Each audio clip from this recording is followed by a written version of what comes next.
सर्वप्रथम मला एक आनंद झालेला आहे की आज पालकांमध्ये मम्मीज बरोबर डॅडीजची संख्या पण लक्षणीय आहे. म्हणजे आमच्या वेळेला असं असायचं की पालक म्हटलं की मम्मीच पालकत्वाचं कुठेतरी ठेका घेतलेला असतो किंवा मम्मीच मुलांना घडवायचं, मम्मीने मुलांना मोठं करायचं, संस्कार द्यायचं आणि मुलांचा करिअर हे सगळं मम्मीचीच जबाबदारी. आणि मग मुलांना कमी मार्क पडले तर मग मम्मीने काय काय केलं असं समाजामध्ये प्रश्न उपस्थित केला जातो. पण आता डेफिनेशन बदललेली आहे. कुठेतरी पाल्याला घडवताना आई आणि वडील हे दोघेही, आणि एवढंच नाही तर घरातले आजी आजोबा काका काकू या सगळ्यांचं मुलांचं व्यक्तिमत्व विकास करण्यामध्ये खूप मोठा वाटा असतो. पण आता असं झालेलं आहे की आपलं जसं समाज व्यवस्था बदलत आहे, आई वडील आणि मुलं एवढंच आपलं छोटंसं कुटुंब झालेलं आहे आणि त्याचे कुठेतरी दुष्परिणाम हे आपल्याला या समाजामध्ये दिसत आहे. पालक आत्ताचे खूप कॉन्शियस झालेले आहेत. म्हणजे आम्ही काय करावं की आमच्या मुलांनी श्रेय मिळवावं, आमच्या मुलांनी बुद्धिमान व्हावं, आमच्या मुलांनी आयुष्यामध्ये खूप सक्सेस मिळावा आणि त्याच्यासाठी आम्ही कुठेच कमी पडायला नको असं नेहमी पालकांची धडपड असते आणि ती जाणवत असते. आणि ते खरं पण आहे की कोणत्या पालकांना असं वाटेल ना की आपण कुठेतरी मागे पडावं, कारण हल्ली 1 किंवा 2 मुलाचा जमाना आहे आणि त्या मुलाला आपण सगळं द्यावं, त्याला कुठेच कमी पडू द्यायचं नाही. आपल्याला जे आयुष्यामध्ये मिळालेलं नाही आहे हे सर्व आपण आपल्या मुलांना द्यायचा प्रयत्न करायचा. पण इथेच कुठेतरी आपण चुकत आहोत. आता असं जमाना आहे की तुमच्यापैकी बरेच आयासुद्धा वर्किंग वुमन आहे, त्यांना बाहेर जावं लागतं काम करायला. डॅडीज वगैरे त्यांचं पण असंच असतं की ते बाहेर असतात आणि मग आपण आपल्या मुलांना वेळ देऊ शकत नाही आणि मग त्यांना खूप वस्तू आणून द्यायचं, मुलांना कोणत्याच गोष्टीला नाही म्हणायचं नाही, महागड्या वस्तू आणून द्यायचं, मुलांनी मागितलं ती वस्तू पटकन द्यायची अशी आपण मुलांना सवय लावतो. आणि कुठेतरी जो आपल्याला गिल्ट असतो ना की आपण आपल्या मुलांना वेळ देत नाही, तर हा आपण भरून काढायचा प्रयत्न करत असतो. आणि त्याच्यामुळे काय होतं ना की मुलं अति लाडवली जातात आणि मग हे जेव्हा मुलं मोठे होतात ना हे नकार पचू शकत नाही. पाहिजे म्हणजे पाहिजे. आपल्या वडिलांनी सुद्धा आपल्याला मोठं केलेलं आहे आणि आमच्या वेळेला आम्ही जर एखादी वस्तू मागितली तर आम्हाला त्याच्यासाठी वेट करावं लागायचं. एखादी गाडी पाहिजे तर आत्ता नाही, आपण पगार झाल्यानंतर पुढच्या महिन्यात घेऊयात. मुलांना आपल्या कुटुंबाची जी अर्थव्यवस्था असते ती आपण कुठेतरी मुलांना समजून सांगत असू, आपले लिमिटेशन्स आपण मुलांना सांगत असू. आता आपण कुठेच माघार घ्यायला तयार नाही. आपल्याला नाही मिळालं आपण मुलांना लगेच द्यायचं. मुलांनी ज्या गोष्टीवर बोट ठेवलं हे आपण मिळवायचं. पण मग जर मुलांनी 17 प्रोची मागणी केली तर मग ऐपत असेल नसेल काहीतरी म्हणजे जुगाड करा आणि आपण आणून द्यायचं. मुलाला वाटायला नको की आपण कुठेतरी कमी पडत आहोत. मग तुम्हाला वाटत आहे का असं मुलं सक्सेस मिळवणारच आहे लाईफमध्ये? नाही. कसं असतं ना की आत्ता या एजमध्ये आपण मुलांना कितीही सुखी ठेवायचा प्रयत्न करतो पण त्यांना परत आपल्या या समाजामध्ये यायचं आहे आणि या समाजामध्ये त्यांनी सांगितलेलं, त्यांनी मागितलेल्या, त्यांच्या मनासारख्या वस्तू होणार आहे असं नाही. त्याला दुःखाचा, त्याला सफरिंगचा, त्याला हार्डशिपचा सामना करावाच लागणार आहे आणि त्या हार्डशिपला फेस करण्यासाठी आपण त्यांच्या पंखांना बळ द्यायला हवं. ते सोडून आपण त्यांना पॅम्परिंग करतो, आपण त्यांना स्पून फीडिंग करतो. कोणताही प्रश्न आला त्याला कसं सामोरे जायचं हे आपण मुलांना शिकवतच नाही. मग पालक म्हणून आपण काय शिकवायचं? काय असतं ना की आपण पालक म्हणून मुलांना फक्त आणि फक्त शालेय शिक्षण किंवा पुस्तकाचं शिक्षण हेच द्यायचं मागे लागतो. त्याच्यासाठी शिक्षक आहे ना, त्यांचा BA DEdचा कोर्स झालेला आहे, त्यांना माहीत आहे मुलांशी कसं, त्यांचे ते चाइल्ड सायकोलॉजीवर त्यांनी अध्ययन केलेले आहे, त्यांना माहीत आहे धडे कसे शिकवायचे. मग पालकांनी काय करायचं आहे? पालकांनी खूप शिकवण्यासारखं आहे मुलांना. मुलांना ॲटिकेट शिकवा, मुलांना संयम शिकवा, मुलांना शिस्त शिकवा, मुलांना रूढी परंपरा शिकवा, इतिहास शिकवा. बऱ्याच शाळेमध्ये CBSE किंवा मला वाटते की इंटरनॅशनल स्कूलचे जे कोर्स आहे शिवाजी महाराज काढून टाकलेले आपण. मग हे शाळेमध्ये नाही शिकणार आहे ना मुलं. मग त्यांना हे तुम्ही शिकवायला हवं. मुलांबरोबर तुम्ही ट्रीप करा, मुलांना तुम्ही ऐतिहासिक जे आपले वारसा आहे, गड किल्ले आहे त्याचं तुम्ही इंट्रोडक्शन करून द्या. खूप आहे तुम्हाला ते शिकवण्यासाठी. तुमचंही बरोबर आहे, मार्काचं महत्त्व हे काही म्हणजे कमी आहे असं मी म्हणणार नाही, कारण 11वी-12वीच्या मार्कावर मुलांचं भविष्य ठरतं आणि नीट जेईसारखा कॉम्पिटिटिव्ह एक्झाममध्ये आपल्याला फक्त मार्काच्या याच्यावरच मुलं पुढे जातात, डॉक्टर इंजिनियर होतात. पण गंमत अशी आहे ना की आपल्याला मुलांना डॉक्टर बनवण्यामध्ये इंटरेस्ट कमी असतो, पण आपला मुलगा डॉक्टर झाल्यानंतर बक्कळ पैसे छापणार याची आपल्याला गॅरंटी असते. इंजिनियर झाला तर त्याला चांगला पगार मिळेल. म्हणजे मग खरंच आपल्याला मुलाला डॉक्टर इंजिनियर बनवण्यामध्ये इंटरेस्ट नसतो.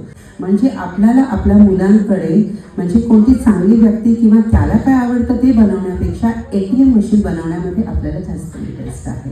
ठीक आहे, म्हणजे आपल्या मुलांनी पुढचं आयुष्य व्यवस्थित जगावं, त्याला पोटापाण्यापुरतं मिळावं, त्याने त्याचं लाईफ व्यवस्थित जगावं एवढी आपली अपेक्षा असते. पण काय असतं ना की मुलांना घडवताना म्हणजे एक प्रकारची बुद्धिमत्ता ही देवाने इनबिल्ट दिलेली असते. ही बुद्धिमत्ता जर तुम्ही ओळखली ना तर काय होतं की तो मुलगा ना तो पुढे जाऊन त्याच्या प्रोफेशनमध्ये खूप छान काम करू शकतो. तर आपला एकंदरीत आपल्या ज्या बुद्धिमत्ताचे प्रकार केलेले आहे तर साधारणपणे 8 प्रकारची बुद्धिमत्ता असतात. आता हा थोडा इंटरेस्टिंग विषय आहे. मुलांच्या बाबतीत तर तुम्ही ऑब्झर्व करा, पण स्वतःच्या बाबतीत पण ऑब्झर्व करत जा बरं का. आणि तुम्हाला ही गोष्ट माहीत होती का हे पण मला नंतर सांगा तुम्ही ही मीटिंग संपल्यावर. पहिली जी बुद्धिमत्ता असते ना ती भाषिक किंवा लँग्वेजची बुद्धिमत्ता असते. बघा, आपण शाळेमध्ये असताना काही विद्यार्थ्यांना निबंध खूप सहज जमायचे.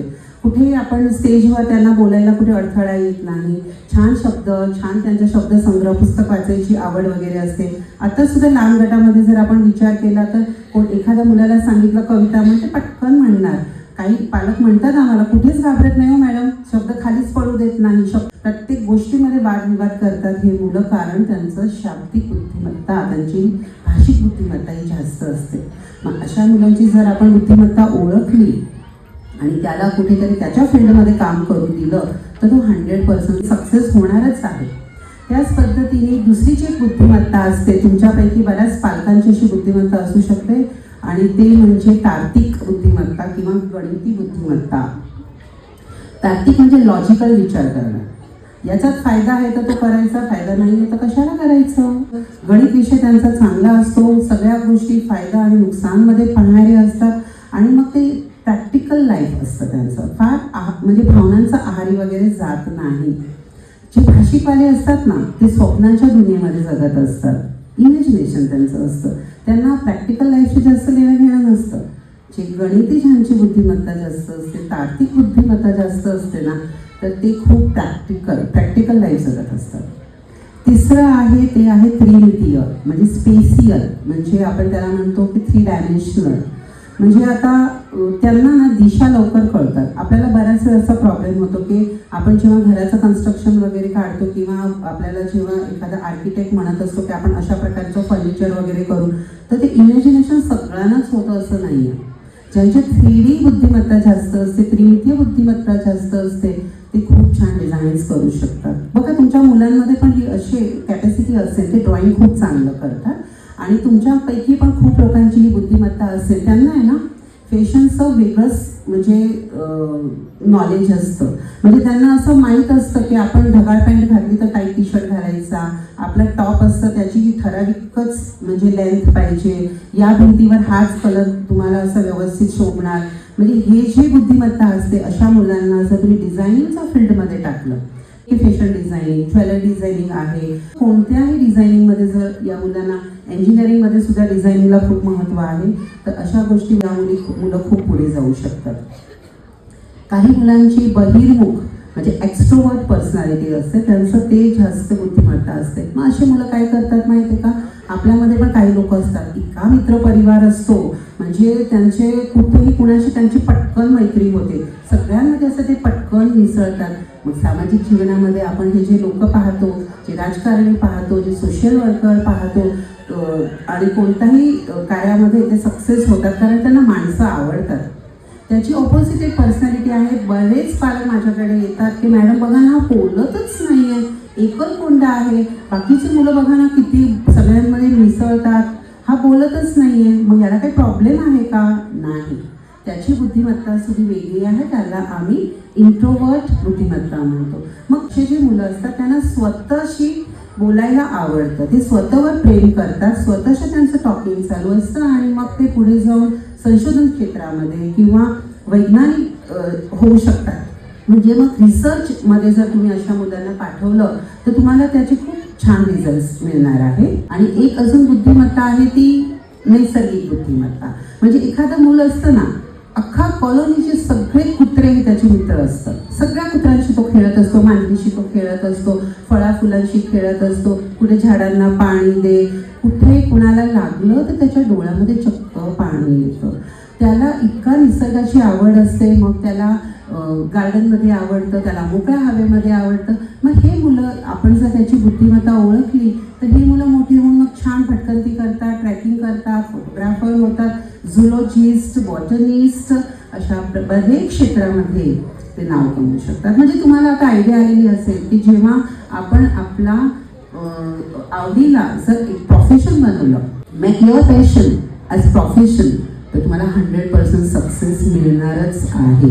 मग आम्ही काय करायचं पालक म्हणून, फक्त ऑब्झर्व करायचं. तुम्ही मुलांना अजिबात घडवायचा प्रयत्न करू नका. मुलं इनबिल्ट आहे. तुम्ही बोलायला शिकवलं नाही म्हणजे मुलं बोलणारच नाही असं नाही. तुम्ही त्यांना कोणती भाषा शिकवताय एवढं मात्र मुलं शिकणार आहे. मुलांना तुम्ही चालायला शिकवलं नाही म्हणजे मग मुलं चालणार नाही असं नाही आहे. तो चालणार आहे, त्याच्या माइलस्टोन प्रमाणे तो वागणार आहे. पण तुम्ही जर त्याला बोट दिलं तर तो पटकन चालायला शिकेल. म्हणजे तुम्ही त्यांना आधार द्यायचा आहे, तुम्ही त्याच्याशी सुसंवाद साधायचा आहे. आणि हा सुसंवाद देणं खूप महत्त्वाचं आहे. आपण बरेच पालक असा असतो ना की पैसे मुलांना आपण द्यायला तयार असतो पण वेळ द्यायला तयार नसतो.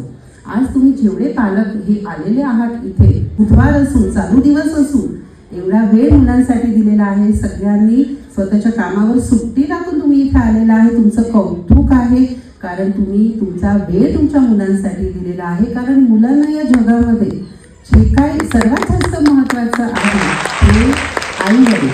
आई-वडिलांच्या दृष्टीने ते स्वतःचं सक्सेस बघत आहे. आता आपण जे डान्स पाहिले, मी पाहिलं प्रत्येक मूल असतं ना ते शोधत होतं पॅरेंट्स कुठे, माझी मम्मी कुठे, पप्पा कुठे, त्यांच्याकडे बघून त्यांचा डान्स चालू होता. जर तुम्ही आज आला नसतात ना तर त्यांना काहीच करण्यात इंटरेस्ट वाटला नसता. कारण बाकीचे काय म्हणतात, दुनिया काय म्हणते त्याच्याशी त्यांना काहीही देणं घेणं नाही आहे. आणि पुढे सुद्धा तुमचे पाल्य लहान आहे, माझे मुलं मोठे झालेले 20+ आहे, अजूनसुद्धा त्यांना तेच मॅटर करतं की मला काय वाटतंय, मुलांच्या पप्पांना काय वाटतंय.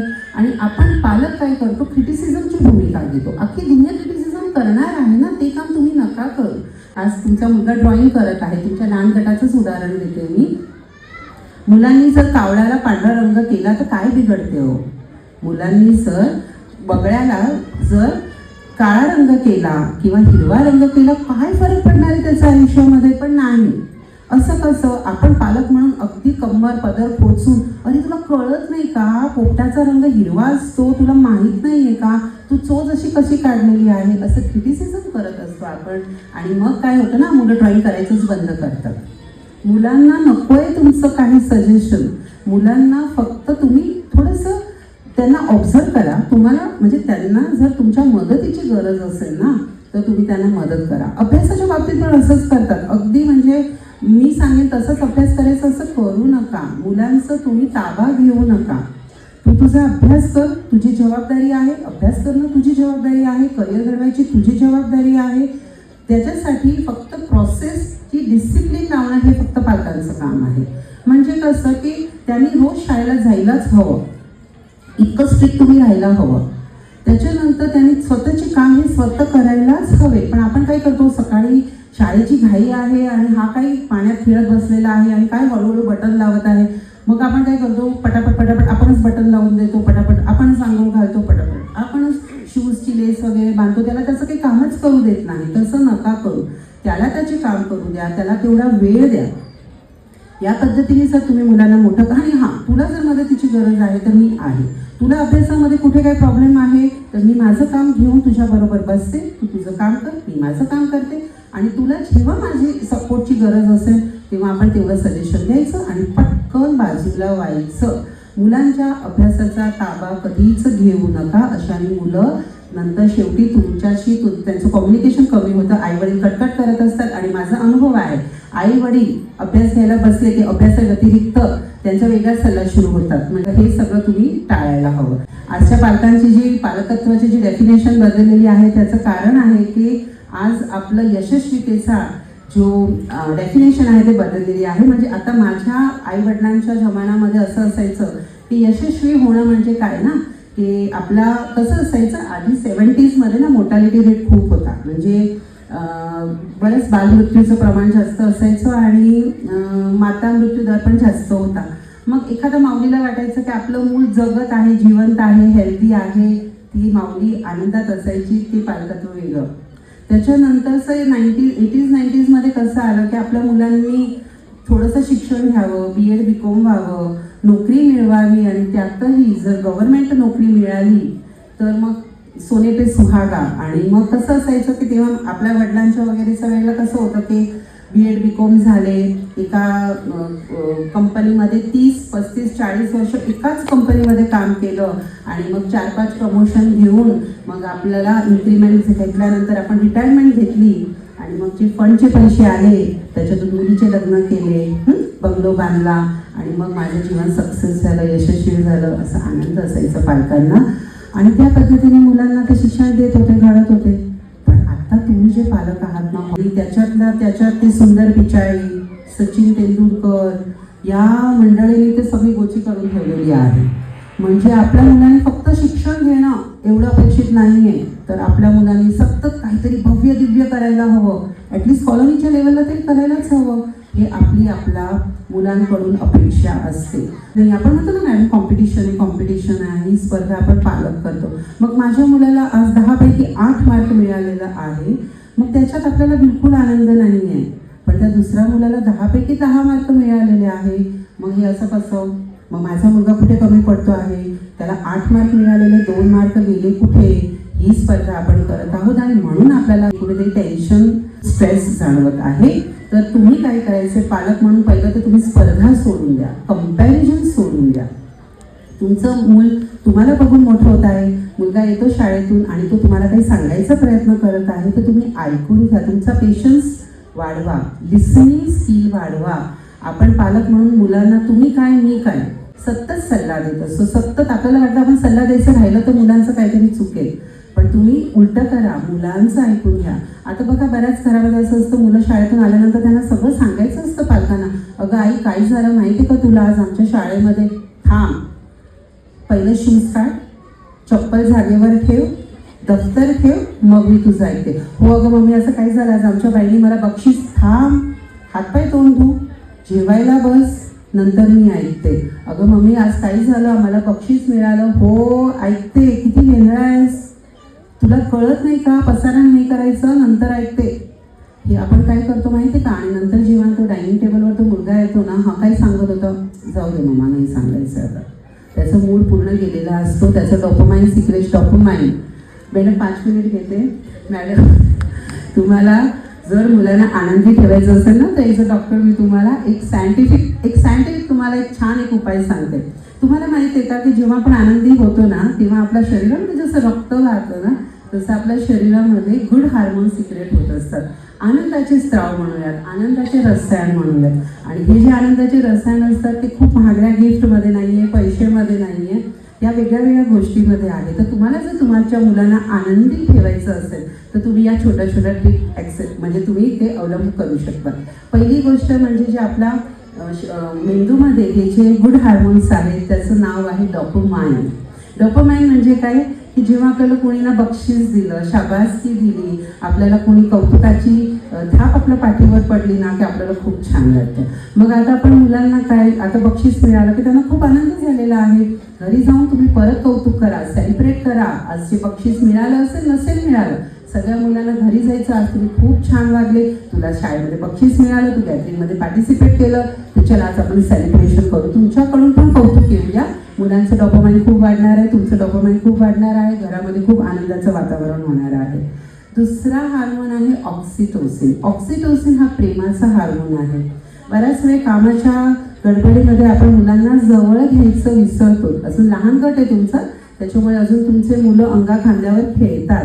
पण जेव्हा मुलं मोठे होतात तेव्हा अगदी मायेचा स्पर्श, आलिंगन देणं, हग करणं, कुठेतरी पाठीवर असं त्यांना असं थोपटणं, डोक्यावर हात फिरवणं, झोपताना थोडं थोपटणं, या छोट्या छोट्या गोष्टींनी तुमच्या मुलाच्या मेंदूमध्ये ऑक्सिटोसिन नावाचा हार्मोन हे सिक्रेट होत असतो.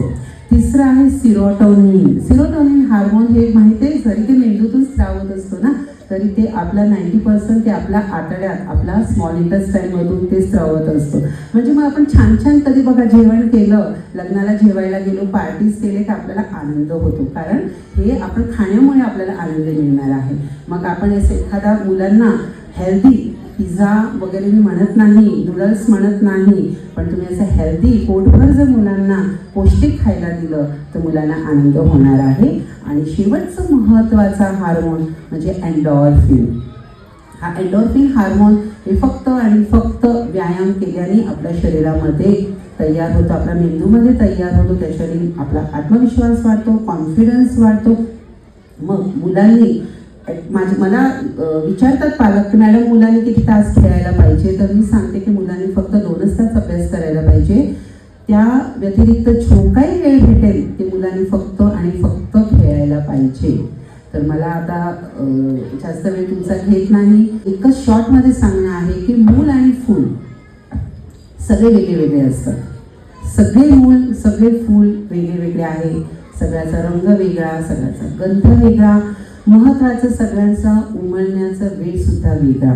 तर या मुलांच्या मागे लागून त्यांचे लहानपण आहे ते हिरावून घेऊ नका. त्यांना उमलण्याचा वेळ द्या, ते त्यांच्या पद्धतीने उमलतील. तुम्ही फक्त त्या प्रोसेसमध्ये सहकार्य करा, तेवढंच मला सांगायचं आहे. सर्वात महत्त्वाचं म्हणजे त्यांच्या शाळेला 10 वर्ष झालेले आहे, मी त्यांचं काम पाहत आलेले आहे. शाळेचे जे संस्थापक आहे, योगेश सर आहे, अजय सर आहे, वर्षा मॅडम आहे, शिल्पा मॅडम आहे, या सगळ्या खूप कळकळीने आपल्या मुलांना सांभाळतात. त्यांना कुठेतरी चांगले संस्कार व्हावे असं त्यांचं सतत प्रयत्न चालू असतं, त्याची मेहनत चालू असते. You are very blessed parents की you selected such a nice school. एवढे चांगले शिक्षक मिळणं ही काळाची गरज आहे, कारण आपल्याला जर चांगला समाज घडवायचा असेल, चांगली पिढी घडवायची असेल, तर त्याच्यामध्ये गुरुचं, शिक्षकाचं स्थान हे सर्वात महत्त्वाचं आहे. भविष्यामध्ये मोठी शाळा करा आणि त्याचा फायदा पूर्ण नगरकरांना घेऊ द्या, असं सांगून माझे 2 शब्द मी संपवते. Thank you very much.